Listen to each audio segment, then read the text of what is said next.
before we dive into all the content of this week's show, we just want to give a big thanks to our sponsors for the show, the Bowls Academy.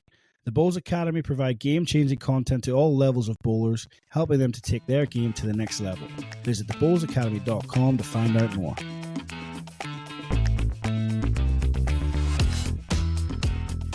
Hi everyone, here we go again for What a Load of Bowls, the only bowls podcast worth listening to on the internet. 34th episode this one, and first of all, thank you to Simon. I know he didn't do a good job last week, but he did his best job. I did leave him high and dry as I was visiting Edinburgh Castle with my better half, Yana. So yeah, he did his best. I left him alone for one episode, and as you can see, I'm back this week. Back to save the whole thing. Back to save the franchise.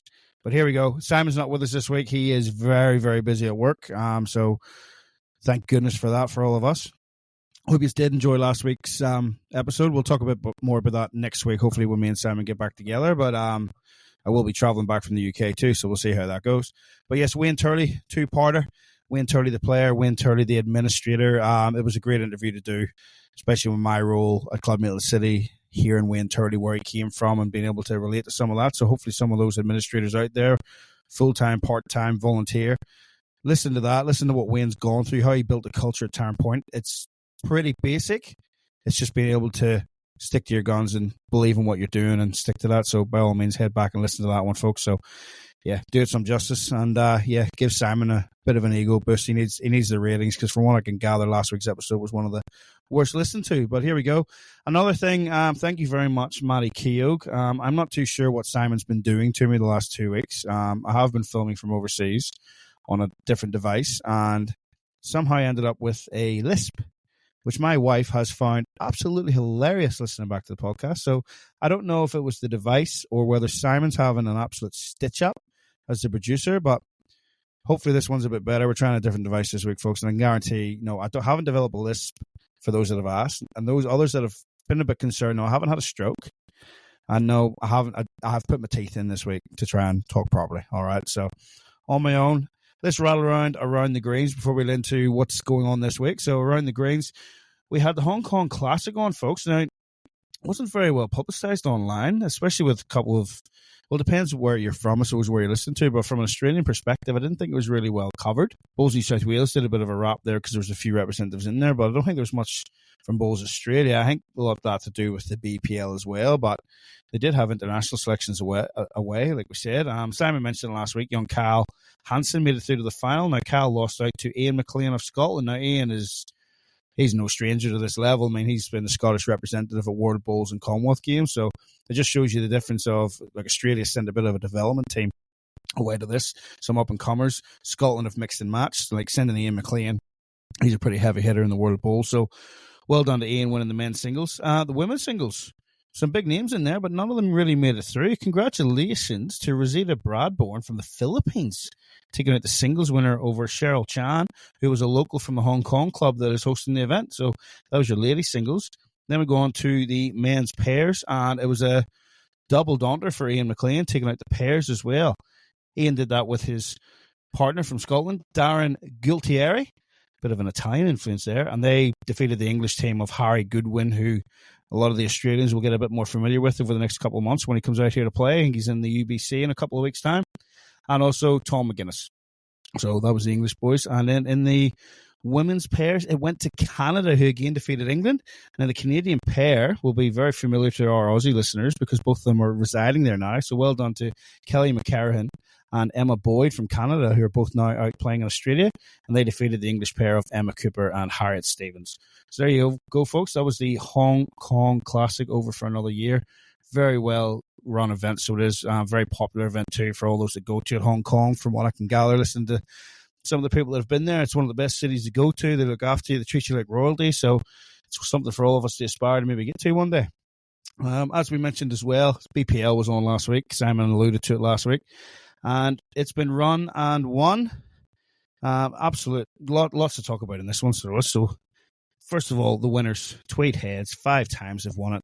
The team of Aaron Tees, Corey Wedlock, and of course Chloe Stewart, captained by, or managed by, or coached by, whatever way you want to put it, Mr. Wayne Turley OAM, who we were lucky to sit down and have a chat with last week. And you just listen to those interviews about Wayne, you can see why he's able to lead these teams to such glory. But 5 times they've done that. It's number 6 for Aaron Tees, which puts them ahead of Mr. Aaron Sheriff. Now, they always have a first time ever, actually, in the final. They ran an MVP, and that went to Corey Wedlock of the Tweed Heads Club. So well done, Corey, in that one. And then they have the team of the tournament. The team of the tournament went to Aaron Wilson of the newest franchise, the Geelong Jets, the only Jets we're talking about. Don Heyman of another new franchise, the Sydney Saints. And finally, then, a rookie from the Sydney Lions, Nathan Black. Nathan also got player of the tournament for the whole thing. So well done, Nathan. He's only just turned 21 there while he was playing, I believe. So I didn't get to watch a lot of it from over here in the UK, but some of the clips that I did see, it just seemed to be all about Nathan Black at one point. So well done there to all those who participated in that. Did well. Big shout out to the Sydney Saints. Had a few conversations behind the scenes with Anthony Cotty, who was instrumental in getting that franchise up and running for the St. John's Park Club. To run third, especially with the late change of Jared Beath having to come in to coach, they ran third in the whole competition the first time of asking. Very well done to the Sydney Saints. Probably one of our more local ones for me and Simon. So yeah, well done to them. And that's your BPL for BPL number 20 it was. So that'll be back again hopefully February down in the Moama Club, and we'll get to see all those franchises running that again. Okay, folks, so like I said, it is me by myself again this week. Simon's off very, very busy with work. He rang me begging just to get this done by myself, but that's easy done. I could talk to anyone. All right, so this week we do have another interview, and this one is Chrissy Green. Now, Chris will be very familiar to a lot of you guys that have been around the scene for a long time. Chris came up through the ranks at Taren Point. He's been a player, he's been a board of director, he's been an employee of the club, he's worked for Bulls New South Wales. He's a sports fanatic. He's worked in other sports such as AFL and cricket as well. Unfortunately he's a tragic NRL supporter with the Newcastle Knights. But yeah, Chris is always good to sit and down and talk with. He's only a young one, but he's got great experience and a wealth of knowledge with the sport. And this was a real fun one to sit down here about Chris with his 98 caps for the New South Wales under-18s, which is unheard of. And then to see how he's done his administration from, he helped with Mark Casey to run the Gold Coast Commonwealth Games. They've set up the UBC together, which probably a good time to lead into this one because the UBC is coming up very, very soon. It'll be on our screens as well. So yeah, everyone, this is Chrissy Green, now down there at the Deer Park Club and giving us his story, how he got to where he is and where he all started. So take it away, Chrissy Green.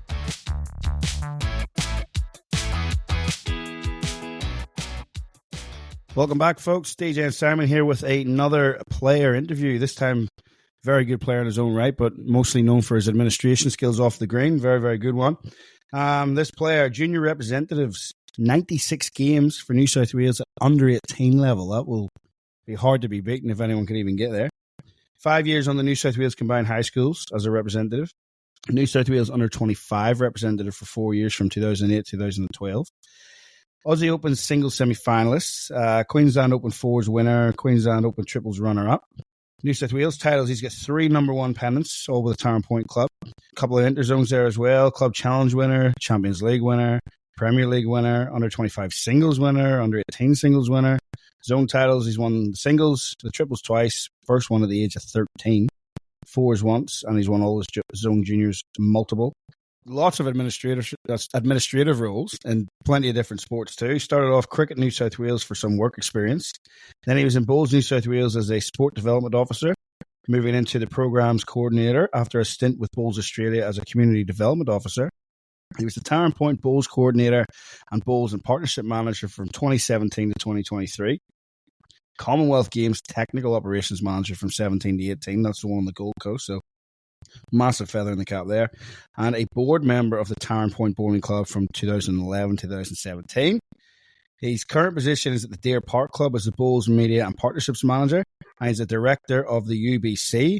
But the biggest feather in his cap was surviving being Simon Little's roommate for a while. Yeah. Welcome, everybody, to Chris Green. Thanks for having me, boys. Long-time listener, first-time caller. So looking forward to having a chat. On your CG. Well, I actually have a couple of things to add to that. Yeah. Obviously, I know Chris really well. As you mentioned, we were roommates for a long time. So I would add to that the best MC in the country, DJ. Also loves any type of sport, especially cricket. but sadly is a tragic Knights supporter for his woes. So there's a couple of additional, and I believe he is now a tragic Swan supporter as well. Oh, no. Yeah. There's nothing sad about that Newcastle part either, Simon. And always been a big Swan supporter, but just a tragic now. It's the heartland of AFL, obviously, down here in Melbourne. So it was almost our year. Nah, thanks, CG, for taking the time and coming on and having a chat to us. And hopefully we can get some insights into your sort of playing career, Taren Point, a lot of administrative roles, and what you're doing at the moment down at Deer Park. Some big things happening down there, down south of the border. So, CG, yourself and I are good mates, have been since I arrived here in 2012. Paths crossed at TP when I arrived there, became good teammates on the green and also off the green whenever you allowed me to move into your spare room and provided a roof over my head, which was supposed to last 3 months but lasted 3 years. So we got on pretty well, and yeah, it wasn't too many. It was good times had. You're glutton for punishment, Chris. Yeah. You're glutton for punishment. CG, I want to take you back. Where did it all start for you, and how did you get into lawn bowls? I think it was meant to be. Where I grew up in Apsley Place actually borders onto Taren Point Bowls Club, so it's about a 100-metre walk from door to door. When I was young, about 9 or 10, there was an open day, so sausage sizzle, jumping castle, they were the two highlights for me. I got a sausage sizzle. I don't think I ever got in the jumping castle because I saw people playing bowls, and you could just grab a set and have a go. Turles, Wayne Turley and Brian Morton, they were sort of looking after the day. I jumped on the green, and I think I was on there for about 7 or 8 hours. Every single person who walked by, I challenged them. Anyone who was having a go, I challenged. And just from there, it stuck. I was very, very lucky, obviously, live right next to the club and a club like Taren Point and have those sort of people helping out. So I've still got a photo from the day, which I do love. I think I probably had a better delivery when I started, actually. I just played a little bit bowls then, and yeah, they're coming out a little bit rough. Nice. So yeah, you started there as a young junior, fresh-faced CG. What was your first taste of success? Yeah, really good question. I think I've lost a couple of brain cells between then and now, but one that does stick out is sort of Metro Shield. So that was like the Metropolitan versus Illawarra, which was quite big back in the day. It's evolved now to have different zones in it, which is still great. So there is an event there for the juniors. I was skipping. I think I was about 12, maybe 13, something like that. And somehow it got down to me last bowl. It's a teams event, and I needed to trail the jack 2 feet. I don't know how it happened, but I got the right weight, the right line. The jack sort of stuck to the end of the bowl as it was making a bit of movement. It made about 3 and won the shield. So yeah, I was pretty pumped about that. So it's sort of one thing that stands out, especially being a team game. A lot of success over the years in team games, so I really love that. Nice, well done, mate. Yeah. So you got into the sport. You were keen to play, get onto the greens at Taren Point. What was your first representative selection? How did that feel when you got represented and sort of on that first stepping stone? Yeah, it was a funny one because it was sort of about a month after that event, and I got a tap on the shoulder at an event, and I think it was the president at the time, president of the Junior Association. So the junior had that, it was a New South Wales Junior Bowls Association, had a president at the time, and he sort of said, "Chris, well done. You've been picked to represent New South Wales. You're going to be playing the ACT." He said, "But don't say anything. You'll get a letter in the mail," because obviously no emails back then. So you get a letter in the mail. So I just thought, sweet, I'll hold on to that for a couple of days. There'll be a letter in the mailbox straight away. Yeah. Anyway, that took about 2 months. So there was a lot of different things going through my head. Was that real that I was getting selected? Is this still going ahead? Have they cancelled the series? I checked the mailbox every single day. And it just happened one day, I was playing bowls at the club, which is obviously not far away, and a postie drove past, and I thought, I'll go home and quickly check the letterbox. And I did, and it was there, the letter that I'd been waiting for 2 months. And I was officially selected, and then went down to ACT. I think it was Tuggeranong. I can't remember, but it was one of those clubs down there, and they forgot my shirt, and I was a real little fella, and they forgot my shirt. So I ended up wearing one of Aaron's shirts. So Aaron Sheriff, we played juniors together, and he was quite a bit taller than me at that stage. So that short sleeve shirt that I had ended up being a long sleeve shirt, and I don't even think I needed pants, but I wore them anyway. It was a rather larger shirt. It was just obviously a tall shirt, but yeah, look, great memories. You couldn't wipe a smile off my face. Yeah, awesome. Especially, I suppose you dropped Omar in there, CG. That was kind of, some big players around your Yeah, I think time I that were guided in him. the I think juniors, I wasn't guided him along the way to put him on the right way. Like I set him up. So probably he was playing with me and I was playing with him. So it was probably that sort of expectation to carry me probably excelled him onto that journey that he was on and what he's done in the sport. So if he had it easy, he might not have got as far as he did, but he had it really hard right from the start. So fair preparation for what was to come, hey? Exactly. Yeah. So CG, as a young kid at TP, just starting out, who and what were the biggest influences that drove you on sort of playing bowls and continuing on that path? Yeah, look, very fortunate, as I said earlier, to have Taren Point as my first club. Like it's one of only 2 clubs that I've been at. So you look at sort of the names, household names: Wayne Turley, Brett Dupre, Neville Downs, Reggie McCullough, Bruce Ferguson, Barry Benson, Brian Morton, Johnny Green. Like those were all the names there. Russell Meyer from New Zealand, he was the number 1 for New Zealand at the stage. Brett Dupre was number 1. Simon came a little bit later. But no, like that sort of early 2000s, Taren Point had won the number 1 pennant in 98. So they'd been into the first sort of Premier League that was around. So those guys put me under their wing. When there was state events at the club, they'd introduce me to the state players. When the Premier League was there, I'd watch every minute, and then they'd introduce me to the players either before or after the game. So just that really nurturing environment, great mentoring. Perfect. It's exactly what you want for a junior, isn't it, mate? 100%. See why you've got a real passion for the juniors, and you see where that's come from now. Just hearing stuff like that there, but where it all started for you. Yeah, it's just that if you've got the opportunity, provide it. And I think if you've got the means to do it, you've just got to do it. You've got to give back to the sport because they're the future. Like people say they're the future, but they are. And you've just got to give them every sort of help you can. And look, if there's an opportunity there and you've got access to either players, support means, facilities, any equipment, make sure you just give it as much as you can. So, mate, experience in the Premier League from the sidelines, what was your first taste of it? Like, what age were you when you first cracked that Taren Point Premier League side? I think I was 16, leading up for Richard Gervin. So that was really good. It was 16 or 17, but that was sort of number 1 pennants then. Yeah. And you had your Premier League. So it was sort of that transition period of when the Premier League came back. So it's sort of, I think I was 17. I was 16 in the ones, and then the Premier League came in, and you could only play one. Probably was 17. Yeah, nice. Leading up for Jeremy Henry a couple of times in that, or on the rink with him anyway, weren't you? A few photographs floating around. We formed a little Irish brotherhood. Jeremy, Henry, Ian McClure came out, and I was just lucky. I got to get in that rink, and I was a translator a little bit as well. But no, they're absolute legends of the sport, and they're really great friends still to today. So very lucky. Many lucky things happened just being involved with Taren Point. So yeah. Yeah, I'll have a few cracks. It's obviously pretty young. Did you have a crack at a few other sports while you were there too? Most Aussie kids love their cricket and stuff like that. There, a bit of swimming maybe. Well, a little bit of swimming. I did swimming purely for the curly whirlies and the sausage rolls at the end of swimming lessons. But cricket was my go. Yeah. I played all other sports with school and outside school, but before I focused completely on bowls, I was actually playing cricket 7 days a week. So I was doing school cricket, school training, club cricket, club training, outdoor rep cricket, indoor club cricket, and then the training associated with all those. So lots of training, but also lots of travel. And that was all down to mum because my skateboard wouldn't travel that far.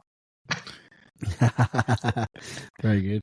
All right, man, back into the bowls then. So representative selections, you came through the ranks of the juniors with the likes of Aaron and all that we talked about.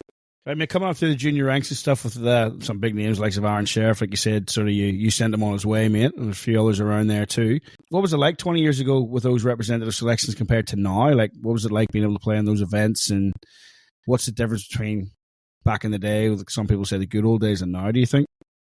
It's definitely a lot more structured now, and that's a good thing. Back in the day, a lot of the events were held at junior events were West Tamworth, Dubbo, or Warilla, so there was a lot of travelling. I remember every second weekend, pretty much, I was in the back of the car. Mum would be driving, especially home, and I used to set an alarm in case I fell asleep, which I generally did. just to make sure she was okay. And she tells a good story that every time my alarm went off, I'd just snooze it. So she did end up just driving the whole way, dark, middle of the night. But back to the green stuff, it was, it's a lot more structured now. Obviously, back then it was sort of, you'd just be playing a lot of games. You'd have this big sticker on your shirt which said your name, which you don't see anymore. And then I think the new structures, the professionalism is outstanding with the juniors, and also spreading the events around, because some people haven't got the means to get all the transport and also the costs associated with that. So shifting all the stuff around is really good, a lot more centralised. But also when you see these regional camps which are being held by Bowls New South Wales and Bowls Victoria and the likes, and they're going around to the regional areas and providing that access point for the juniors was great. Yeah, nice. I mean, what do you think? It's always in the back of my mind too, but you get all these promising juniors, and there's a few now out country New South Wales, and all of a sudden they're attracted to the big lights of Sydney and stuff. What's your thoughts on that? Do you think sometimes it's a little bit too soon for some of them, and it affects them going forward? Or sometimes I just look at it and think we could do a bit more to keep them in their home patch for a little while before being dragged down to play the big things. What's your thoughts on that? Yeah, look, it's one of those things where you've got to have the right people at the club to start with. It's like, even if you wind back and just have juniors just as a starter, if your club's not ready to have juniors, well, then you shouldn't be rushing that. But look, the kids from the bush, and there is so much talent. There always will be, and there always has been. There's been a lot of success stories with kids coming to the city, and it's gone the other way as well. And I think it's about the people they surround themselves with, the opportunities that are there, but also making sure that the family's involved. I think these days with FaceTime and a lot more better communication, it's probably an easier option. In the past, where people would come down, might not have had a license or whatnot, so for them to get back or get in touch with their family, it was a lot harder. But I think it comes down to the people who are at the club and what they're willing to provide to those athletes, male or female. Yeah, cool. Yeah, it's on the emphasis of the club to look after the athlete at times too, isn't it? You'd hate to see that go by the wayside sometimes. Mate, Red Oak, sports admin then. So, how'd you get your teeth into that? What made you want to do that? I mean, I see you had a bit of experience at school with work placement at cricket, but what made you want to be an admin after that? Yeah, the work experience was an interesting one, because there was something on, it might have been a bowls event, on the actual week that I was meant to do work experience, wherever all the other students do it. So I got to do it at a later stage, and that meant that there was some contact. I had a contact back then too. I was pretty lucky with contacts with Cricket New South Wales, and because it was a different time, that I could get in and do the work experience. So I ended up doing a week there, and then it actually followed through with, I'd go back and do some Milo cricket events, spent a lot of time on the middle of the MCG during SCG test matches, Sheffield Shield matches. I'd go and help out around the place as well. So it sort of flowed on from there. I really enjoyed obviously being involved with sport. So there was a career advisor at my high school who sort of floated that as an idea. And obviously, more and more jobs are coming into the sports industry now. So it's probably a really good time to get on that wavelength. And so I went to university. I think I was there for 2.5 months. I wasn't a big fan of university. So Mum said, look, no stress, but you got to get a job. So I went to the club and got a job at the Bowls Club, pouring beers. They were pretty good beers I was pouring, and then also working in the gaming, and did little bits and pieces. Then I was playing Greg Helm, who was the general manager of, or CEO of Bowls New South Wales. I've known Helmy for a number of years. He was a sort of in that same area in Zone 13. And I just said to him, I said, I saw Chris McCauley, who used to play juniors with. He was a development officer, and he just left Bowls New South Wales. I said, Helmy, what have I got to do to sort of, what courses or what have I got to do to sort of move into that area? And he goes, come and have a chat with us next week. So there I did, went into Pitt Street, got the train in, had a meeting with Greg Helm and Michael Beaumont, and about 45 minutes later I was looking forward to coming back the week later and starting. So, yeah. How good. Oh, it was brilliant. How good. And them contacts again, mate, not bad, eh? So, yeah, you mentioned MB there. I mean, he's at the club with me now. Interesting character. Very, very intelligent man, so he is. Mate, what was it like working with MB?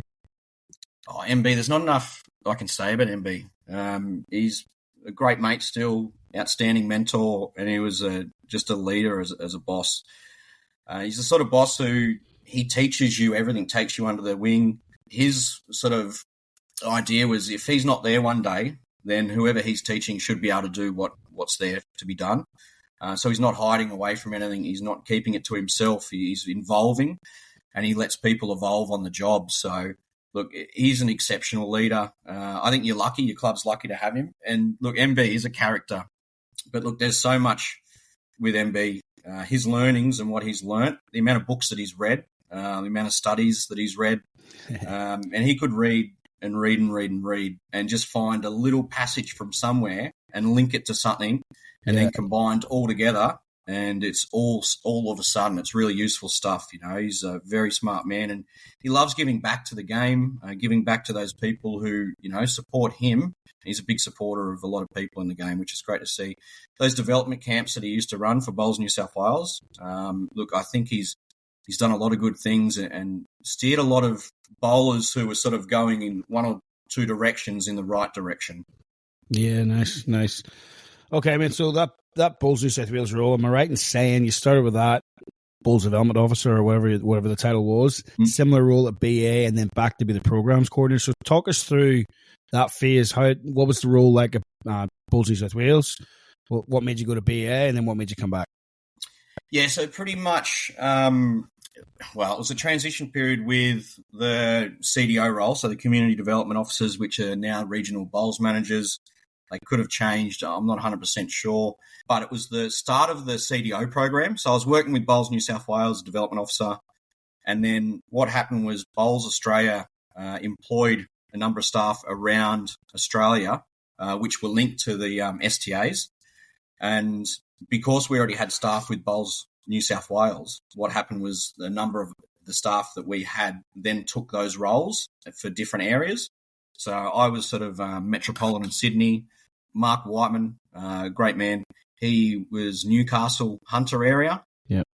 So it was sort of one of those things. But while I was doing that, we're still looking after sort of our high performance teams, under 25s, under 18s. So they sort of needed someone specific for that role. So I went back to Bowls New South Wales to focus on the Bowls New South Wales program side, and then Bowls Australia hired someone which was specific purely for the CDO role.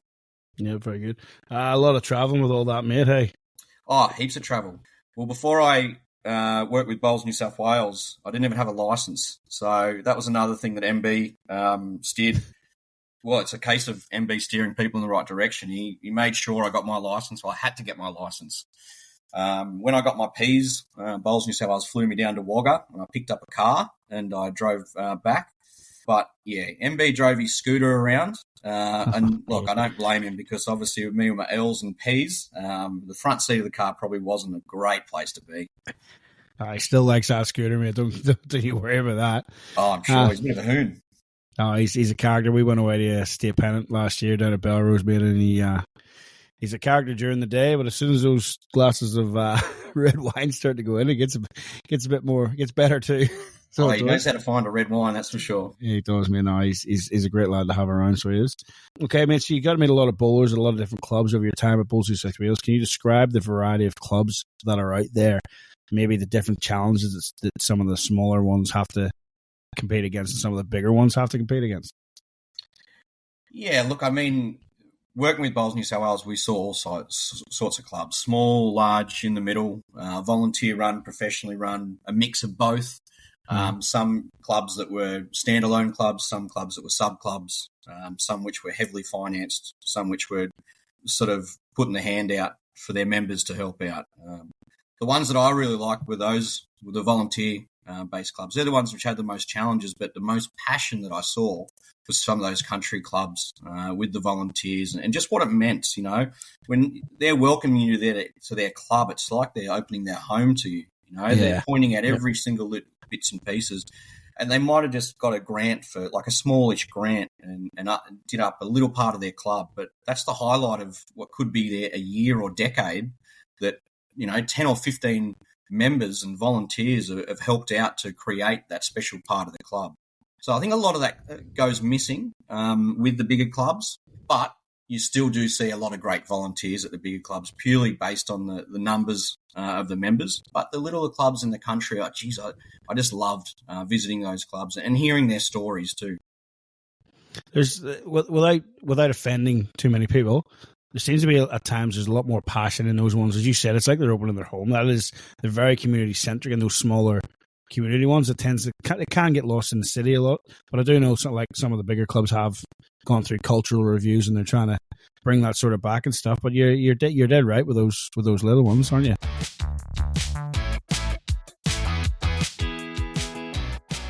Let's go back to Taren Point then. So, a board of director at a pretty young age, and then filling Wayne Turley's shoes as the bowls coordinator after he moved on. Mate, talk us through that transition. Talk us through being on the board. What type of things did you see happening there to help bowls within Taren Point?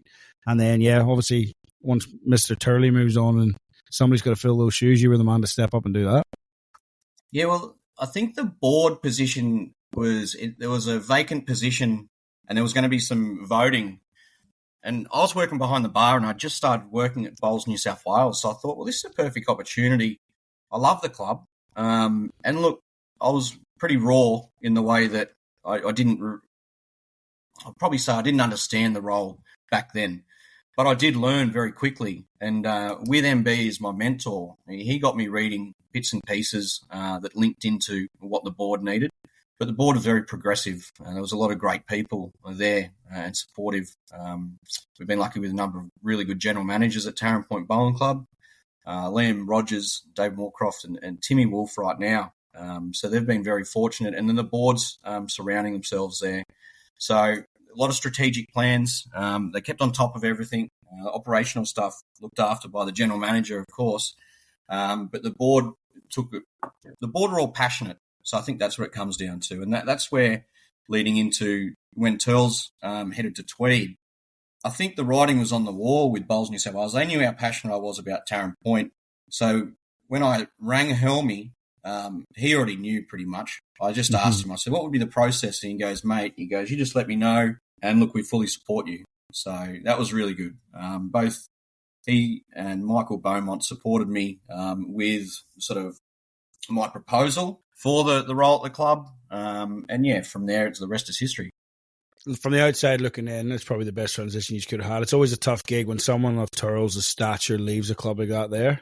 You've seen it happen at some other clubs too, where a big name bowls coordinator that's done a lot for the club's moved on, and there's been a few transitions to that. You're probably ready-made replacement made. With that passion of the club, you were there from a very young age. You only ever had that club. You're on the board. And mate, you're probably, as Simon says, you're not too bad with a microphone in hand too, so you got the personality for it. So it's probably, for Taren Point, it's probably a pretty good transition, I would say, from Wayne Turley into Chris Green. So, mate, we talked about it earlier. Big passion for juniors. You've had a lot to do with juniors in New South Wales and not at Deer Park. You've created an academy and everything down there, which is going all guns from what we can see on the outside looking in. Just talk us through, mate. How did that come about? What way did you go about setting it up for some of those clubs that are maybe looking at doing something similar? And how are you getting those juniors into the game and keeping them in the game? Yeah, so Case and I just sat down and we were just having a look about some ideas that we had and what the club was currently doing and any opportunities that were there. And we highlighted the fact that juniors have never been really on the grand plan here at Deer Park. So we had just a blank canvas to work with. And then we just jotted down some ideas. Over a week or two, every time we had an idea, we just jotted it down. And we sort of formed this academy, which, using our past, what we'd like to see and what we'd like to provide for our academy members. So obviously it doesn't all have to be at the same level. We've got development, emerging and high performance.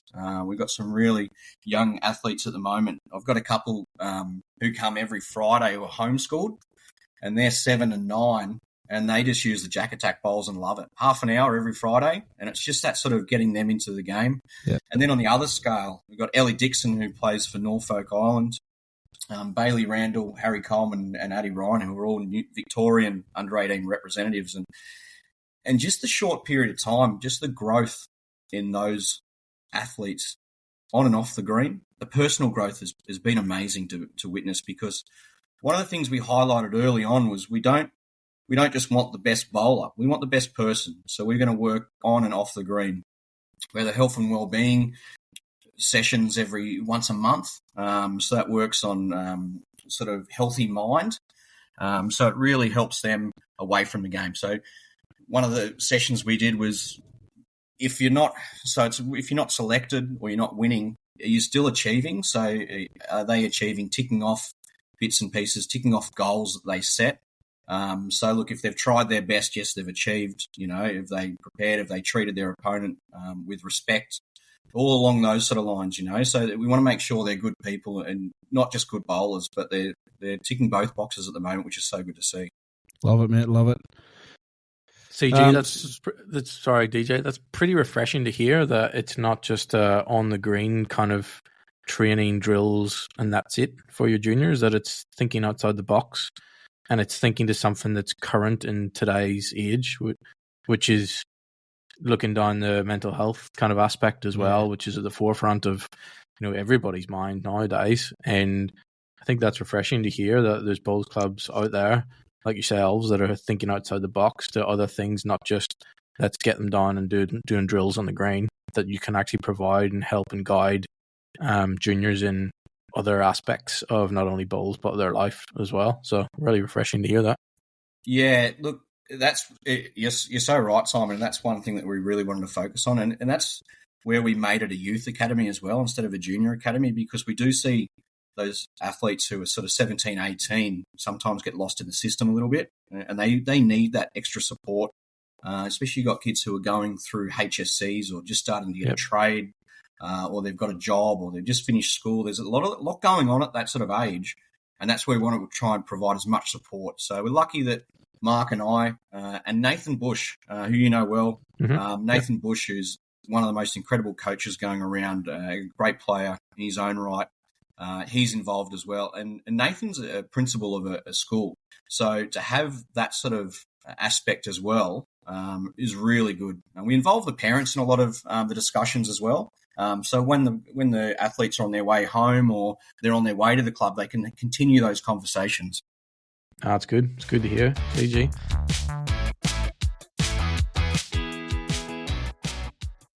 Thanks for tuning in, folks. Really hope you're enjoying this week's episode of the podcast. If you are enjoying this bowls-rich content we bring you, why not tell a few of your teammates or club members about the show and help us grow our community? Make sure to hit the follow button on Spotify or Apple so you don't miss an episode.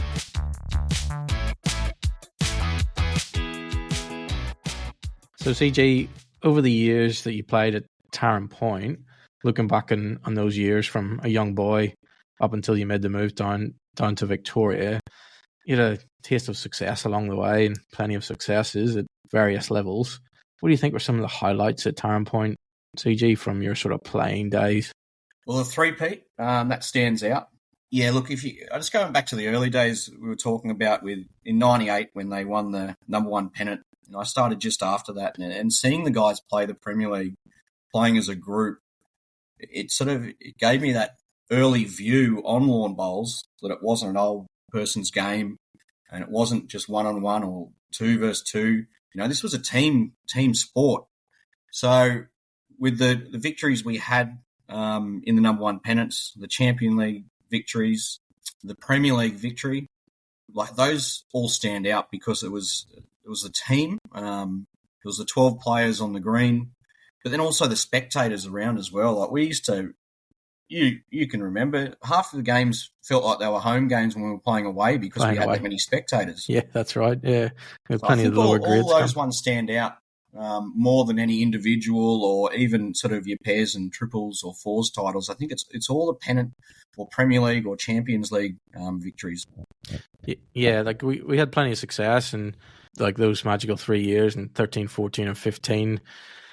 Like, what do you put it down to, CG? What did we have at that club at that time that we could pinpoint and say that's how we did it and that's how we created such a winning culture at the club? What do you think from your perspective? Went early. It definitely wasn't DJ because he wasn't there. Look, I think we were all mates. Well, I know we were all mates, and that was the good thing. So whether it be on the green or off the green, we had each other's backs. And look, you'd follow up from the person who went in front of you, and if they didn't get the job done, you'd get the job done, and you'd always have that support. If someone wasn't playing good bowls, they'd be doing other aspects to make sure everyone was up and about, feeling calm, ready to play. Preparation was always there. Turles always had the preparation sorted. So, look, I think that's one aspect. And the other aspect is the club. The club were really supportive from the management and the board towards the bowls, the bowlers, and then all of our supporters. As I said, half of our away games seemed like home games because we always had people travelling and they were very loud. Yeah, most definitely. We had and still do have some special members of the club that took a lot of their own personal time to come and support us and drive the bus and do all sorts for us and things like that. That was definitely one thing when I arrived at Taren Point, that there was that instant welcoming from all members, not just, like yourself or Turles or the star players. It was from everyone, no matter what grade. They made me feel welcome straight away at the club. CG, do you have any memorable or funny stories that happened at your time at Taren Point? That you can tell on air. That we're allowed to say, yeah. What time does this go to air? During the day. Do you have a Christmas edition where I can come back with that? Because I couldn't really think of something off the top of my head that's, there's so many great memories. I've had many a night where I'd have a little snooze underneath tables after victories. I was pretty good at that. But I also bounced back the next day. But no, look, lots of funny stories. We could probably do that in another edition, though, I'd say. So we'll get the King content creator DJ to do up maybe a I'll get you back for Christmas edition. Christmas special, Christmas special. If you have any more drive-bys at me, you'll not be coming back. You'll just edit it out anyway. Oh, no, Simon does all that. He'll be leaving that one in. Definitely leave it in if you're giving DJ something. A great administrator, within the Bowls New South Wales. At Taren Point, you took on the role yourself. As DJ mentioned earlier, you had big shoes to fill, but you made that role yours, and it wasn't about replicating anything Turles did or trying to beat what he did. You made that role your own and put your stamp at the club whenever you were there, which was very important. What was your day-to-day activities? Give some of our listeners a bit of insight into what you did day-to-day at Taren Point as a Bowls administrator. Oh, surely DJ would know. He's a Bowls administrator. So don't know if he's just in there case too he much. needs to add any to his list. Look, very much like now, I love being hands-on and involved as much as possible. Back at the point, probably a mix of social bowls, selections, updating policies, event planning.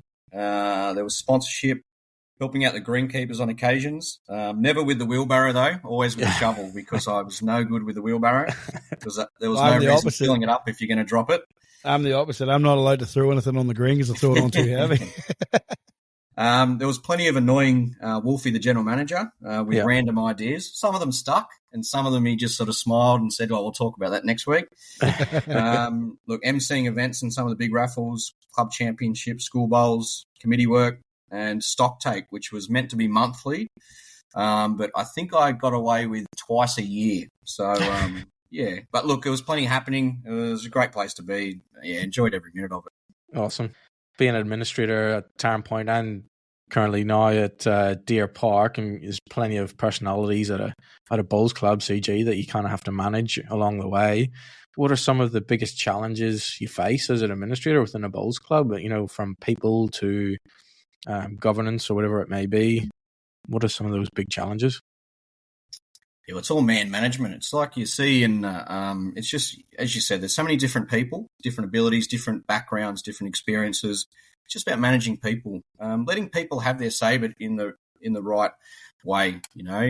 We invite feedback, but as long as people do it correctly, and then we can work with that feedback. I mean, if they're just going to sit in the bar and talk nonsense, well, it's going to go nowhere. It's end up just going to just continue raveling. So we invite feedback, always have. I've always been one where even having surveys, so getting people to write down their information, write down their ideas, come and speak to us, sort of an open door policy.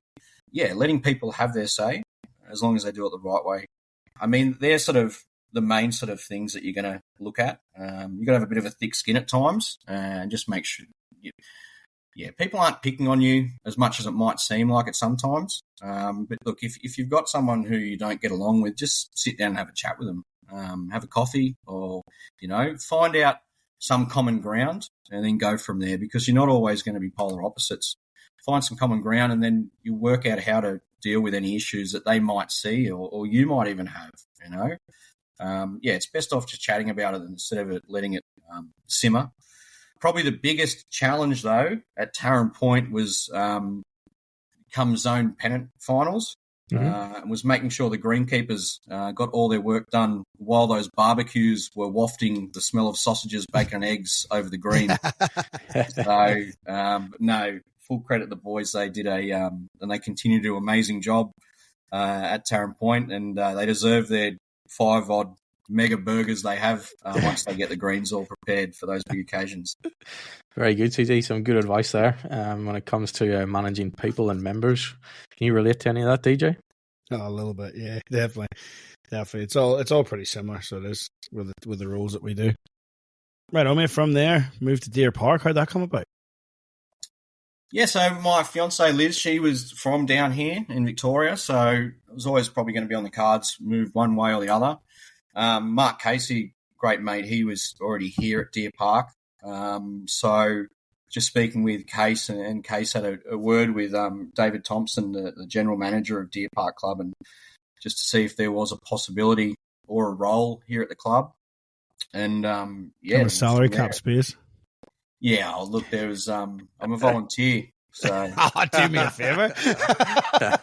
But no, look, it was one of the hardest things, obviously, to move away from Taren Point, but it's a beautiful move to come down here, create a future with Liz, and always said Taren Point's family to me. With Deer Park, it didn't take long, and it feels like it's family down here. So I'm fortunate enough to have just family pretty much in Sydney and down here now. So no, it's been a really good move down here. Liz had to move from the east side to the west side, so it's all new experience for her as well. So, but no, she's been great. Yeah, nice, mate. Righto. So now at Deer Park in Victoria, for those, we focus a lot of our stuff obviously in New South Wales. That's where mine and Simon's experiences. Give us a rundown. What size of club have you got? What's the membership base, facilities, opportunities coming up, success on the green? But also, mate, I want to hear from my point of view. You've been on the inside of Bulls New South Wales. What's the administration like in Victoria? We'll start with Deer Park. So Deer Park's located about 15 minutes from Melbourne Airport, southwest. We've got 2 grass greens, and that's what we're playing on at the moment. And they're running brilliantly. The greenkeeper we've got at the moment, Gary, he's put a lot of effort into those, and they're really getting up there to first-class greens. The dome, we've got a redevelopment of the dome, which is currently happening at the moment. It will be world-class with there'll be a 4-rink green and an 8-rink green. So we'll have 12 rinks, which will be pretty much completely indoor, electronic scoreboards, and plenty of extras, which will ensure 12 months of the year, 7 days a week, availability for people to enjoy our sport, which will be something new for down here, of course, with the weather and the off-season. But it will give people a chance to bowl 12 months of the year. The club itself, so we're the Deer Park Bowls Club, which are located inside the Deer Park Club. The club itself features a number of function rooms, a big courtyard, 2 mega sports screens. So that's always good. Whichever part of the club I'm walking through, I can catch a glimpse of some live sport. There's gaming, sports bar, amazing bistro, and I emphasise amazing bistro because we eat here every day. And look, along with those great facilities, the club's actually a major supporter of the local community. So there's really providing funding and opportunities to the local community sporting clubs, activities, groups and events. So we're really fortunate to have that backing of the Deer Park Club. So much so that we've got just over 100 members here, but there's a one-off membership, as there is with many clubs. There's no green fees. We've got club buses for every division to every away match. So people drive here and they've got no worries of getting to their matches. So they've got buses for every single, whether it be weekend or midweek pennant, each teams that are playing away. And that goes then with supporting events. So there's always buses available, and they're the Deer Park Club's buses. And then they've got club events and promotions throughout the whole year. So a number of benefits there. It's been a pretty successful period. I sort of came down at the right time because last year we gained promotion in a couple of the Pennant divisions weekend, midweek. We won the Metro Premier Division and then claimed the state pennant. So it was the first state pennant for Deer Park, which was amazing. Celebrations were just as amazing. And just recently, we won the Victorian Bowls League for the second time. And we've got a nice little check here in the office, which is a good reminder. Some of the big names you're asking about. So we've had Aaron Sheriff, Matty Bouse and Sean Ingham. They played last season for us. And then this year, Harley McDonald and Lee Schreiner will join up with Matty Bouse as our marquees. The club's fortunate enough to be in the UBC, two sides in that. We've got Paul Foster, Jay By Norris and James Pearce. And then we've got Nathan Bush with Shannon McElroy and Ali Forsyth. So, it's pretty much who's who of bowls right there. We're very fortunate. But DJ, you asked about the Bowls New South Wales and Bowls Victoria. Yes, mate. Give it to me. Mate, I'm impressed. I'm impressed moving down here because they managed to fit in a lot of stuff. And there is that off-season period, which was very new to me. Weekends away from the club. I never knew that existed. But look, it was great because not only has it given me a chance to sort of settle in down here, also spend time with my fiancée, but it's given me a chance to go back up to Sydney a couple of times as well. But the administration, there's so many pluses, mate. I think, look, overall, all the STAs are doing some good things. There are going to be some questionable things, but that's only because we've got such a wide membership. And, it's not a sort of one-size-fits-all approach. Two things off the top of my head. The live stream, Bowls Victoria live stream. Bowls New South Wales are doing a heap of live stream and doing it well as well. But the Bowls Victoria live stream was just that. It's just been a professional outfit that I've seen, especially with the displays and adverts and the scoring. And then on the other side with the scoring, the live scoring. So we live scored for all of our Premier Division matches, and they've done it for some championships as well. I know that's just coming up at New South Wales the last sort of half season. But no, very good, the live scoring, except for a match we played at Melbourne Bowls Club in torrential rain. And, it was quite hard with its torrential rain. And I mean, torrential rain is the worst rain I've ever played in my life. But we had to get the game through. And, doing the scoring on your phone when it's pouring down rain is not easy. But apart from that, mate, I think Bowls Vic are doing great things. I've seen some great things Bowls New South Wales are doing. Look, I mean, the STAs are really doing as much as they can for the bowlers, I believe. Very cool. Right on, mate. So what's your role down there now? What are you doing? So I volunteer. No, so I came down as the Bowls and Partnership Manager, so working with Case, looking after all the bowl stuff, and then working through with the new dome coming along, working on sponsorships. So we do some sponsorship stuff. And now, just recently, I've taken over the marketing and media for the club. So I'm now the Bowls Media and Partnership Manager. So look after the main club's social media, the website, marketing, and also the club's partners and the sporting clubs that we support. So, liaising with those as well as doing the bowl stuff. So it's quite busy. But you'd know exactly what that's all about, but really enjoying it. Don't know about that. No, I'll turn it up you. Anyway, right on, mate. So, as you just sort of talked through there, you haven't been there too long, but it's been pretty successful. What other objectives and goals have you got going forward for the club, on and off the green? I think it's just a continuation. The last 3 or 4 years, Mark Casey and Nathan Bush, with the support of the club and the committees, they've really instilled a revered culture here at the club. Some really tough calls were made along the way. There were some people who left. There were some people who came. There were some changes made. But look, all those little tough calls early on have now created a really solid culture. And, it's a really good vibe here. There's success on the green, success off the green.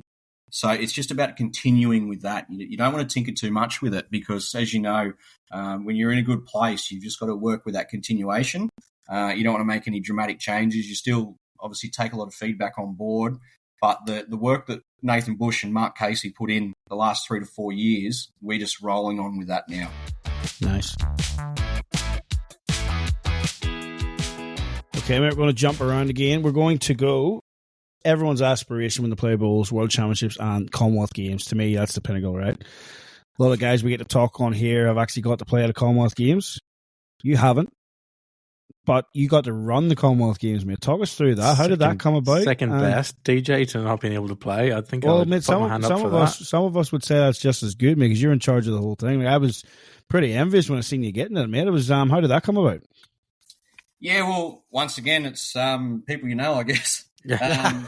No, look, I heard that there was a role coming up because Case was the head of sport for bowls at the Com Games, so he was on a longer contract.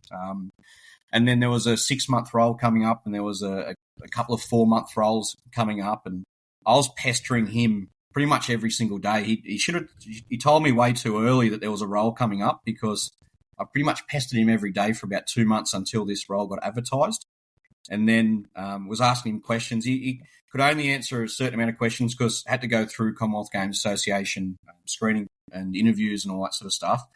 But look, he just supported me in the way where he just, he said, you've got your great background, so back yourself. And yeah, so I got the role, and it was 6 months on the Gold Coast, which was lovely. But working alongside Case, who's obviously played in Commonwealth Games before, gold and silver medalist, Melbourne and Delhi. So to work with him, and it was just a passion of mine being such a big event, we put our heart and soul into it, and it was, very successful games. No, it was awesome, mate. Did you get to meet many athletes? Were you staying in the village, or because you're administrators, did you have to stay somewhere else, your own digs or something out there? But did you get the opportunity to get in the village, go watch other sports, meet some athletes? You've dropped plenty of big names in the bowls world. Drop us something from outside the bowls world at the Com Games.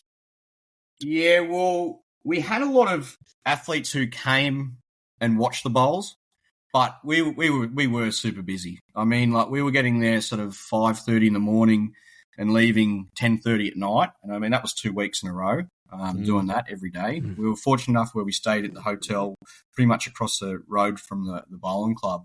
So we weren't far away. So it was walking distance. It took us 2 or 3 minutes to walk there each morning and walk home. But we were there for the long haul all the way through.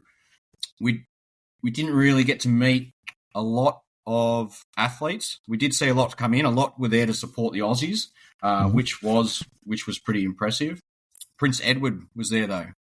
Prince Edward was there, and Case was chaperoning him around. Yeah. And then he was up in the Games family room and met him then. So there's a bit of royalty there. Yeah, not so much the athletes, but look, all the bowls athletes were really good, really accommodating. They came and talked to us if they had any issues, and I think that's what made it such a successful games, because we had that sort of rapport with the players. So if there was any changes that need to be made or anything like that, they'd come and they just come and voice their opinion to us, and we get it sorted straight away. Yeah, and I think that's basically because yourself and Case were well-known bowls figures, Chris, for all the athletes, international athletes, and I guess vast majority of them probably played in Australia anyway, so they would have knew you on a personal basis, and that's definitely something to think about when, as you say, was a key to its success at the time. Yeah, you reckon that was a positive, or do you? Yeah, I do, DJ. Yeah, well, that 6-month rule at Commonwealth Games obviously set you up for life, mate, because you can volunteer at Deer Park. And this was obviously, those long days were worth it in the end, were they? Exactly. Well, you know exactly. I'm still here at work. Oh, mate. Someone's got to do a podcast. Exactly. Right on, mate. So you've been on the inside with Commonwealth Games. Talk us through. We did an episode there a couple of weeks ago about the state of it, mate. Where are we at? First of all, Victoria getting it and then knocking it back effectively, and now the possibility that it may not be included in Glasgow. Mate, talk us through your thoughts.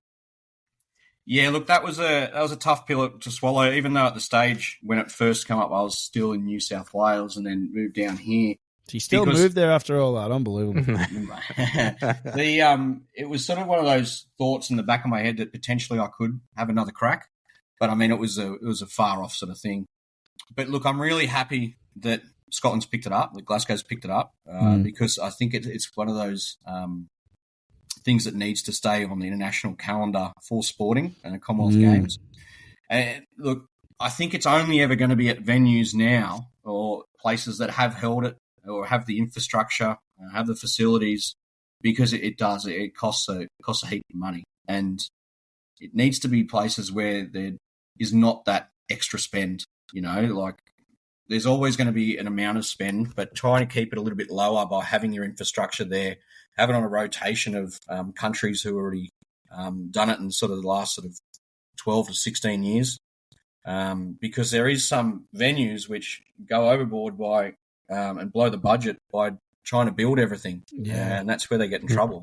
Fingers crossed with the facilities they've got over in Scotland, and also the rich history and success that they've had, that it leads to a tick in the box for bowls.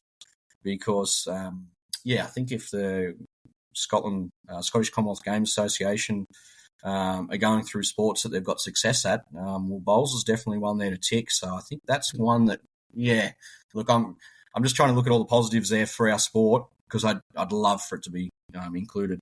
That's one thing we can't lose, mate, isn't it? We got to keep that in there, especially with question marks or even world bowls at the minute, and with Hong Kong potentially having pulled out of that, we're finding as well. Like, it's just we need that event to stay in there, and Simon's pushing hard to get it in the Brisbane Olympics in 2032. So, absolutely, obviously, we want to see it stay in there. All right, mate, so while you're on the Commonwealth Games, working pretty closely, you said, with Mark Casey, Simon tells me that UBC was your idea and Casey sort of ran with it, mate. So talk us through the UBC and how that came about. Well, that'll be good. That'll be played at the next board meeting, I'm sure. Look, no, there was no spearhead role for me, but sounding board, yes, definitely. Look, I'd love to take all the credit of the creation of the UBC, because it's just a fantastic addition to our sport. But Mark Casey and Mike Carroll from New Zealand, they were the instigators and spearheads creating UBC. And from early on, I was pretty much knowing the two lads. It was more so just a sounding board. What do you think about this? Have you got any ideas, or do you think this will work, or won't this work, or there's things like that. And it was just sort of a round table discussion where we were just floating ideas, and from there, it's the UBC is what it is. Yeah, nice. So for those that maybe aren't familiar with them, can you just explain to us what is the UBC? Obviously, the slogan, I think, is fun, fast and fresh, the ultimate shorter version of the sport. So that's one thing that it's a common thing. We need those shorter versions of the sport to try and attract more people into it. Nobody wants to be playing 3 or 4 hours of a Saturday afternoon anymore. So talk us through this UBC. How does it work? Scoring systems, the whole lot. Go for it. Yeah, 100%. It is definitely a shorter version. It's only 5 end matches. But you could potentially score points, so it's not shots. So you can score points with every single bowl.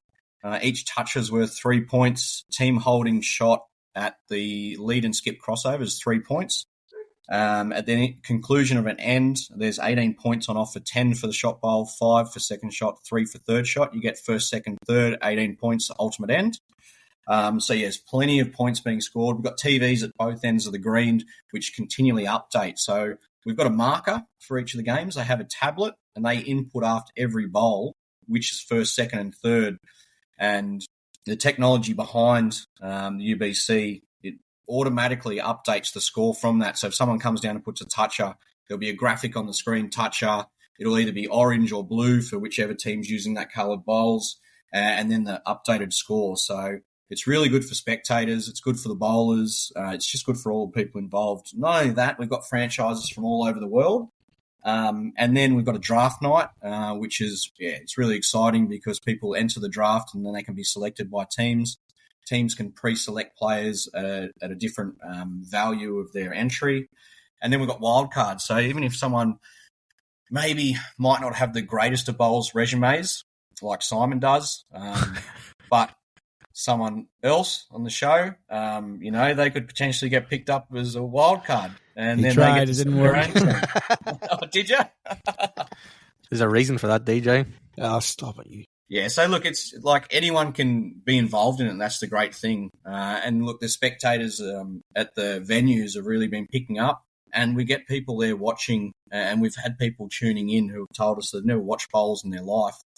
And the hard thing is going to then replicate that at your local club. And that's somewhere where we're going to try and get that technology out there, which people can use on their phones and stuff like that.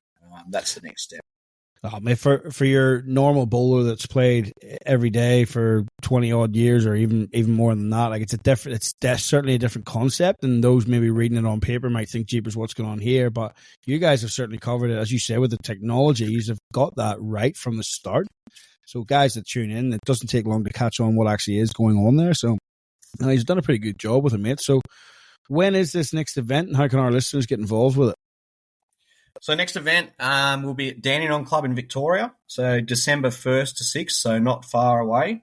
There's free entry, and there's also corporate boxes which you can get ringside, so right next to the action, food and drink beverages, so you can contact Dandenong Club for that. But yeah, free entry, so welcome along anyone who can get there. Maybe we could get a little live podcast going ringside, maybe for the event. Chrissy said it's about all the contacts over the years. Maybe what a load of bowls could get down there. Corporate box. It wouldn't cost too much for you, DJ. Plenty of soft drinks and cokes on the sideline. Yeah, good on you. Exactly. We can organise something there, and even if and then you might be able to help us out with commentary, DJ, as well, mate. Leave it with me, because me and the boss are talking about coming down to having a look. So yeah. I'll let you know what goes on there. Well, you're trying to talk the boss into putting a team in so you can actually play. Probably still couldn't get a run. So I couldn't. Yeah, good on for that. DJ bashing here. Anyway, so you talked about the commentary in the live stream there, mate. Where can people watch it? Yeah, so it'll be on KO Sports again, which is great. And there's always the promotions with KO Sport. You can sign up for 2 weeks for free. There's always different promotions. So KO Sports, but also we on the UBC Facebook and YouTube. So it'll all be live. And the beauty is there is so much bowls. I'm talking 9 o'clock in the morning till 9 o'clock at night for the 6 days. Like they're long, long days, but there is so much bowls. And the beauty is you can pop away for 25 minutes and come watch a new game, It's not where you can watch it. You can watch a stream sometimes and go, oh, I can't wait for the next match. Well, literally, you haven't got to wait long for the next match. No, it's pretty quick, isn't it? All right, mate. So, Chrissy Green, what is the future bringing for you, mate, both on and off the green? Any targets that you've still got you want to achieve in your career on and off, mate, or what are we looking at? Look, I think there's definitely the weight there is on administration now. I do love it. So just continue and do what I'm doing here at Deer Park. But on the greens too, there's a little bit more fire in the belly than there had been sort of 3 years ago or so. Really enjoying, especially the 4-rink pennant. And yeah, which is quite interesting. I never sort of thought too much about that. But the 4-rink pennant, because it's just a bigger team, and just playing with mates, playing with sort of Case, Bushy, and a lot of the boys down here who welcome me with open arms. I'm still got a couple of goals on the green, more so that team stuff. But administration-wise, it's just continuing doing what we're doing, trying to stay in front of the game in areas, but providing opportunities for members of all ages to play the game. I think that's the big thing. We're quite lucky here at the club where we're supported by the main club. So we've got to open our arms up and get people into the game. Right on, mate. What do you see as an administrator for a long time now and someone with a passion for the sport? What's the biggest challenges that you see ahead for lawn bowls? Yeah, that's a really good question. I think like with any sports, there's lots of challenges, but you can turn them into opportunities. One thing that I don't know if it's a challenge or not, but I think there's a great opportunity there which hasn't been capitalised on. We see the barefoot bowls numbers publicised every year. And they're astronomical. Like, it's hard to believe sometimes. Yep. Yet we've got declining membership. Somewhere there needs to be a conversion rate. But how do you do it? Okay? And there's a lot of clubs out there who might have, let's just say, 5,000 barefoot bowlers over a month. Yet when they leave, there is no contact details apart from the one person who might have booked the function. So there could have been a party of 50. There could have been 20 interested people, yet you haven't got their details to contact them. We need to start taking details. We need to start creating events which are a pathway, whether it be a once a month, Friday afternoon, sausage sizzle, come back. You've obviously liked it, come back, or just spread it out there. You know where we're at, come back, have a game of bowls, and not even a structured. Come down, have a free sausage sizzle and jump back on the green. From there, create little mini games or something just to keep them interested until they want to take the next step of learning a bit more about it. And then from there, you can create events that get them into the social bowls, that get them into maybe a club championship or then independence. But you're never going to get a barefooter independence overnight. So you've got to be willing to take a few steps, put a bit of effort in, But it all starts with getting that person's contact details, because once they leave the club, whether they like bowls or not, 99% of the time, they're not going to come back unless it's for a function or something like that. No, you got to strike while they aren't hot, don't you? Mm-hmm. So you do. Simon, sounds like somebody listens to the podcast, doesn't it? Yeah, it's what we've been talking about, DJ, isn't it? And I said that, when Bowls Australia used to bring out the census every year back a few years ago, and used to publicise how many, hundreds and hundreds of thousands of bowlers that were playing bowls, but really not bowlers. As Chrissy said, there is a lot of barefoot bowlers out there and people that throw a couple of bowls down with a beer in the hand, but we're not capturing that to conversion. And it's a bit like having a funnel and you're getting heaps of people in at the top, but it's cut off in the first step down that funnel. And imagine if we just let that funnel drip all the way down to the bottom, how many more members we would have, and members that come to the club regularly and play championships and regional events. And who knows what the level of bowls could get to if we could capture some of those hundreds and hundreds of thousands of people that play bowls in terms of barefoot bowls. Generally, that period too, around Christmas, is when you're getting a lot of your barefoot bowlers. So, like, a great idea for a club is spend a couple $100 and get a Weber barbecue, and that's the sort of prize at that time of the year, which sort of floats the boat for everyone. And get people to either join up or put some contact details down, then go into the draw to win that. Then you've always got it. You give them some sort of incentive to actually write down their name, their email address, their phone number. Don't worry about their address. You just want the email address and mobile phone number, because that's where you can do all your marketing and your contacting. Do that. Put up a little prize for them. You never know how many people you're going to get in their information. Yeah. Absolutely, man. Absolutely. Right, I'll finish off with the bowl side of stuff. We've got a couple of other things to come up for you. But, mate, the best aspect of lawn bowls, what should we be shouting from the rooftops? What's the best aspect of our game, in your honest opinion? Well, I think it just goes back to that anyone can play, and there is so many clubs around. That's the thing. You've got clubs everywhere across Australia, so anyone can play it. There's clubs pretty much just around the corner from your home, so it is an accessible sport. So get out there and have a go. I understand people who live in the country, they might have to travel a fair distance, and that's probably your cases. But in saying that, there's not that many traffic lights out there, so you're not going to be held up. But no, look, I think it's a very accessible sport. There's always bowls lying around, so you can always have a go with some bowls. But that's where clubs have got to be proactive. Have some bowls set aside for if someone comes and knocks and says, "Oh, can I try bowls?" Don't be turning away. Don't say they $10 or $15. Say, "Look, mate, yeah, not a problem. Go out and have a roll. I'll come out with you. 15, 20 minutes. It doesn't cost you a thing. If you want some coaching after that, we'll let you know." But yeah, it's just so accessible. Anyone can play, and the country is littered with bowling clubs. Absolutely, man. And not too many sports where 3-4 generations of a family can all go out there and play together at the same level. 100%. And we all pretty much got into it that way. Right, mate, just before we finish off with our quick fire stuff that we like to do, Simon, every time I talk to him about you, he bangs on about your sports memorabilia collection, mate. Well, DJ, I've got first hand of this sports collection of memorabilia, because I had to carry a lot of this memorabilia in and out of CG's house. And I tell you what, some of it's pretty big and heavy. Like, you're talking massive framed shirts and things like that. And yeah, I definitely have had a sore back carrying that stuff up and down those steps at CG's old unit. I definitely got first hand of that. So CG, have you added anything lately to the collection? And have you got the second warehouse full yet, have you? Well, DJ, that's actually the reason Simon had to move out, because there was no more room in the living room, and I needed that spare room for my memorabilia. Well, 95% of it's still in Sydney. Good to know. But, yeah. So I bought a bit down to Melbourne, and I think I went 9 months without getting any more. So I was a pretty good boy. And then over the last sort of 3 months, Liz knows it's my passion, so she's pretty supportive. She goes for Collingwood, so I get some flags and caps and stuff of Collingwood, and then I just sneak in a few of my bits and pieces. So a few cricket pieces, I haven't got the warehouse full yet, but I'll tell you what, if the museum out there wants or needs any sporting memorabilia, I'm happy to donate some just to hang up on the walls.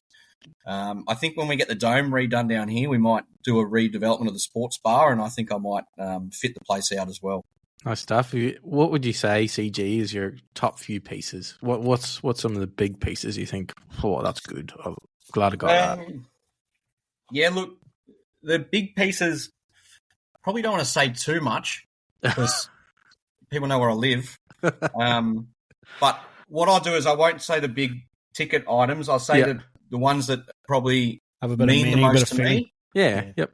You know, I've got that Steve Waugh book. So, DJ, when I was a real young kid loving my cricket, made a big scrapbook out, everything Steve Waugh, like literally everything Steve Waugh. And then in 1999, I was part of the Blue Heelers Club, so it's a New South Wales Cricket Supporters Club. Anyway, I got a phone call. I'm 13th man at North Sydney Oval. They're playing Victoria. So I get to take the drinks out with Glenn McGrath. And this is the days when the big players were playing the Mercantile Mutual. So there was, for Victoria, you had Damien Fleming, you had Berry, you had Shane Warne was the captain. For New South Wales, Mark Taylor was the captain, Michael Bevan, Michael Slater, Steve Waugh, Mark Waugh, Glenn McGrath, you know, those sort of players. So I was fortunate enough to take the drinks out, went out for the coin toss. When there was breaks, I was taking drinks out with McGrath and bananas and stuff like that out. And then Steve Waugh, I had my book, and Steve Waugh's signed every single page of it. So I've got this scrapbook which is dedicated to him, he signed every single page. So that sits in my safe at home and gets pulled out only on the odd occasion because that's it means the world to me, that one.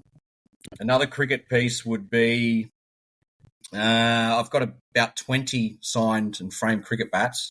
One of them, though, is from an early 2000s Australian international series overseas, and it's got the likes of Shane Warne and Andrew Simons on it, and just a lot of respect for those two, and obviously not with us any longer, so that's something special. And the fact that my mum actually got that for me. Yeah, so mum got that for me for a birthday. So to be from mum and got those two guys as part of the team, yeah, that's pretty special. And as you're from Newcastle, DJ, I've got a shirt from 2001, playing shirt from 2001, signed by Joey Johns. And back when the nights were good. Newcastle and Joey, but my great mate Denzo from Taren Point organised that for me. So, yeah, that's another special piece. I could go on like literally all night, all day about it. But no, I've got lots of cool pieces. Got your standard tick the box Don Bradman signed bat. I think I've got every single sport covered. I've got a piece of Jessica Watson who's doing a solo trip around the world yacht. I've got a piece of her sail in a frame. So it's actually part of a picture and it's got the sail there and that's signed. I've got AFL, horse racing, rugby league. Yep. I've got even Kerry Pothast, volleyball. I've got a signed top of her. Libby Lenton signed swimming skins. You are my spirit mate. animal fella. Honestly, that's unreal. It's pretty much a museum, the whole museum. I've got it covered. What's the shame your man cave, DJ? I'll show him. I'll spin the camera around once we finish this. But yeah, I've got a couple of things. I'm not obviously can't afford stuff like you can, Chris, but I've got a few things going on. But maybe we'll show you that in a second.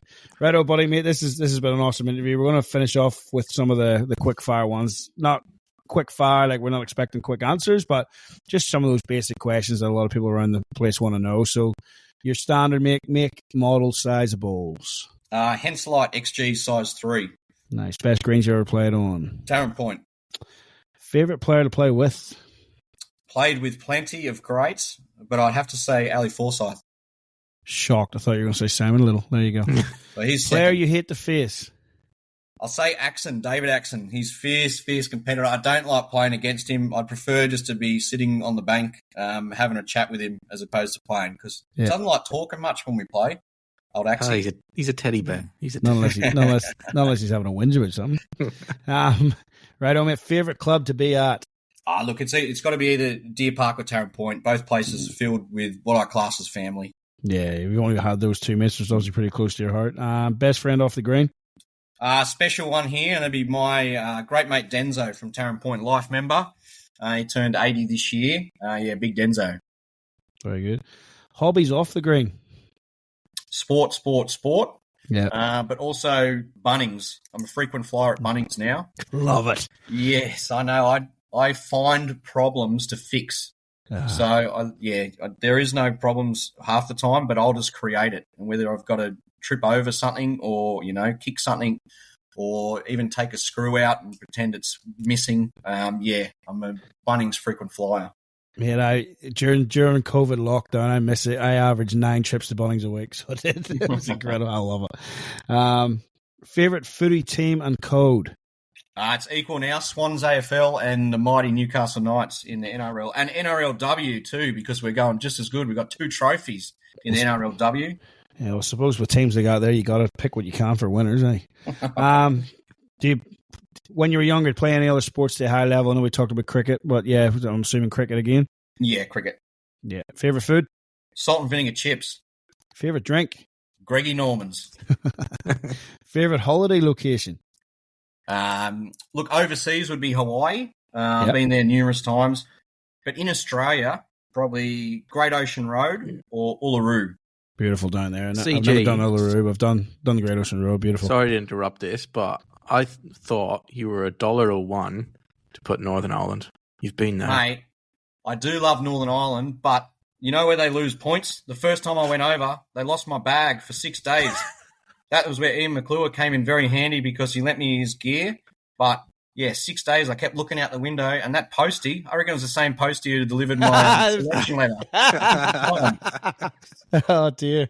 Very good. Okay, mate, if you weren't playing and working in bowls, what do you think you'd be doing? I'd be playing and working in cricket. Man, I'm sort of picking up you like cricket through this. If you could change one rule in the game, what would it be? Bring in UBC scoring. Oh, bias right there. If you could change an administration aspect of the game, what would it be? A national calendar with the involvement of all STAs. Oh, you mean everybody working together as one? Get a grip. That would be heaven. Dead right, Bonner. You're dead That would right. be heaven. They're dead right. It needs to happen.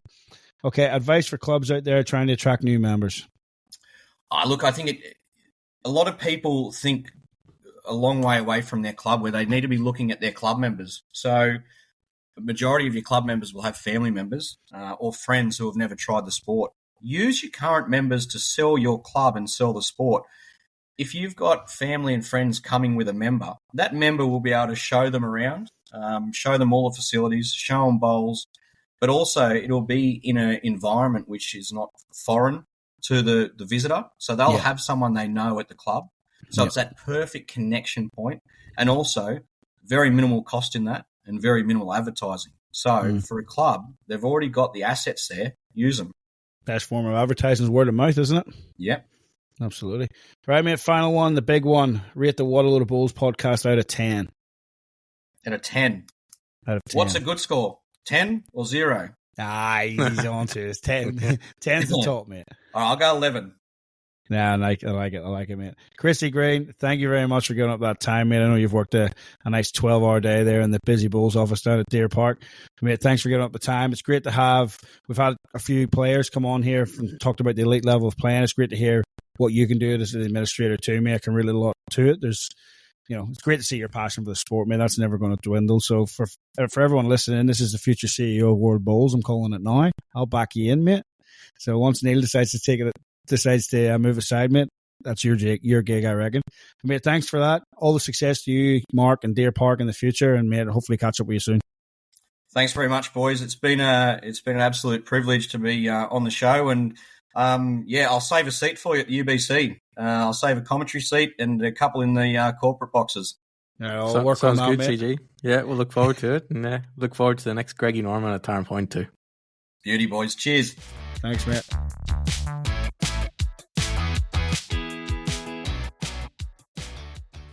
There you have it, ladies and gentlemen. Chris Green from Deer Park. Hopefully I came across in the interview, but we had a lot of fun doing that one. Obviously, Simon's got a very good relationship with Chris, and I've known Chris for a long time too, so it was pretty easy to sit down, have those conversations, and, we really appreciate Chris giving up his time. He's a very busy man nowadays down there.